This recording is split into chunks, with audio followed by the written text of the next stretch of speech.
సంగారెడ్డి జిల్లా పటాన్చెరు మండలం Rameswaram బండలో Congress party senior నాయకులు మాజీ వార్డు సభ్యులు ఐలాపురం నాగరాజ్ ముదిరాజ్ ఆధ్వర్యంలో అమ్మవారి పలహార బండి ఊరేగింపు ఘనంగా జరిగింది.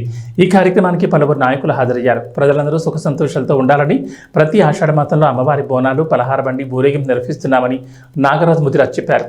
డోలు దెబ్బ కళాకారులు, డీజే సిస్టంతో పాటు సింగర్ సునీత రాథోడ్ల పాటలు అందరినీ ఉత్సాహపరిచి డాన్సులు చేస్తారు.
గ్రామ ప్రజలకు పేరు పేరున అందరికి వచ్చిన భక్తులకు లాస్ట్ ఇయర్ కూడా మేము పలారం బండి ఉత్సవాలు చేశాము.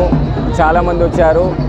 ఈసారి ఇంకా వైభవంగా చేశాము. ప్రతి ఒక్క వచ్చిన భక్తులు, వివిధ గ్రామాల నుంచి వచ్చిన భక్తులు పేరు పేరున నా ధన్యవాదాలు తెలుపుకుంటున్నాను. ఇంకా వచ్చే ఏటా దీనికన్నా ఇంకా అంగరంగ వైభవంగా చేస్తానని నేను కోరుతున్నాను. సకాలంలో వర్షాలు పడాలి చల్లగా అని చెప్పి కోరుతున్నాను. అమ్మవారి ఆశీస్సులు అందరి మీద ఉండాలని గ్రామస్తులకు కోరుతున్నాను. మీ నాగరాజు. మా గ్రామం రామేశ్వరం బండ. మా పెద్దలకు చిన్నలకు అందరికీ మరియు సుమూడు గ్రామాలకు అందరికీ పేరు పేరున ధన్యవాదాలు. మా ఇంత ఘనంగా మంచిగా పూజలు అయినందుకు ఎంతో సంతోషము. మా అమ్మవారు చల్లగురాలని, ఇది సెకండ్ టైము. మా అమ్మవారు చల్లగురాలని అందరికీ మనం చేస్తున్నాం. మా విలేజ్ల పెద్దలు చిన్నలు అందరూ కలిసి అందరూ సంతోషంగా చేస్తున్నారని వాళ్ళందరికీ మనస్ఫూర్తిగా ధన్యవాదాలు.